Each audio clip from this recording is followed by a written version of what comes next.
तुलसीदास जी दोनों मिले। तो तुलसीदास जी महाराज राम जी के भक्त, सूरदास जी हमारे कन्हैया के भक्त। तो तुलसीदास जी अपने छोटे से रघुनाथ जी को अपनी गोदी में लिए और सीधे सूरदास जी की कुटिया में पहुंचे। ब्रजमंडल आए हुए थे। सूरदास जी के पास पहुंचे तो सूरदास जी ने बड़ा स्वागत किया, आओ भगत की। बोले महाराज आओ विराजो।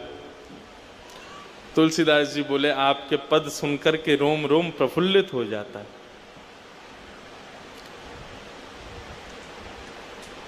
तुलसीदास जी महाराज सूरदास जी दोनों का संवाद चल रहा है। तो तुलसीदास जी ने थोड़ी सी छेड़छाड़ शुरू की, आनंद लेना शुरू किया। बोले कहाँ कमी रघुनाथ के, हमारे रघुनाथ जी में कोई कमी है जो तुम कन्हैया के पीछे पड़े रहते हो? सबको छोड़ो, हमारे रघुनाथ जी की शरण में आ जाओ। ये कन्हैया टेढ़ी टांग वाला, ये कभी ये वादे वाला आदमी नहीं है। हमारे रघुनाथ जी वादा करते हैं तो पूरा निभाते हैं। हमारे ठाकुर जी की शरण में आ जाओ। सूरदास जी बोले तुम्हारो रघुनाथ जो है का है वो एक पत्नी व्रती है।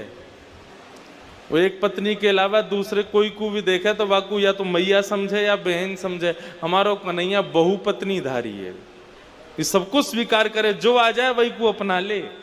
हमारो कन्हैया बढ़िया है। तो दोनों में आपस में संवाद चल रहा था। तुलसीदास जी बोले देखो भाई कुछ भी कह लो, हमारे राम जी बड़े हैं। सूरदास जी बोले नहीं देखो हमारे कन्हैया बड़े हैं, कन्हैया की तुलना मत किया करो। जबकि हैं दोनों एक ही, राम कृष्ण दो एक हैं, अंतर नहीं निमेश। यदि राम कृष्ण दोनों प्रकट हो जाएं तो आप ये नहीं बता सकते राम कौन है कृष्ण कौन है। केवल एक ही तरीका बताने का, आंखें देखो गौर से। जिसकी आंख मटक रही हो समझना कन्हैया है, जो गंभीर बैठा हो समझना राम है। इनके नयन गंभीर हैं, उनके चपल विशेष। जो कभी यहां देखे तो तुरंत यहां देखे और फिर यूं देखे, ऐसे देखे, यहां देखे, वो समझना ये कन्हैया है। और जो गंभीर दीर्घ गंभीर नेत्र एकांत करके बैठा हो राम जी। तो दोनों में आपसी विवाद हो गया। महाराज राम जी बड़े हैं, कन्हैया बड़े हैं। तुलसीदास जी बोले एक काम करो, तोल लो। तुम अपने ठाकुर जी को लेके तराजू में बैठो, हम अपने राम जी को लेके बैठे। जिसका पटला भारी वो बड़ा है।